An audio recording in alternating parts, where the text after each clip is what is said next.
Сәлеметсіздер бе? Менің есімім Ержан Алмас. Мен биотехнология мамандығының 3-ші курс студентімін. Өндірістік тәжірибе барысында Жайық өзені мен Каспий теңізі су айдындарының микрофлорасын зерттеумен айналыстым. Ғылыми әдебиеттерге талдау жүргізіп, микробалдырлар мен цианобактериялардың алуан түрлілігі және олардың экологиялық маңызы туралы білімді кеңейттім. Сонымен қатар ғылыми жетекшімен бірге спирулина потенсиясы тақырыбымен жұмыс істеу тәжірибесін меңгердім. Практика барысында қоректік орталарды дайындауды, микробалдырларды өсіруді, биомассаны бөліп алуды, центрифугалау, спектрофотометриялық талдау жүргізу және микроскопиялық зерттеу әдістерін үйрендім. Микроскопиялық зерттеу кезінде әртүрлі микробалдырлар мен цианобактериялардың штамдарын анықтап, олардың морфологиялық ерекшеліктерін бақыладым.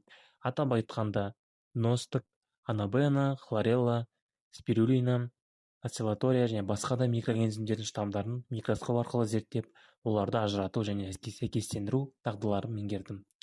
Бұл тәжірибе менің зертханалық жұмыс істеу дағдыларымды жетілдіріп, биотехнология саласында кәсіби білімімді нығайтуға мүмкіндік берді. Назарларыңызға рахмет.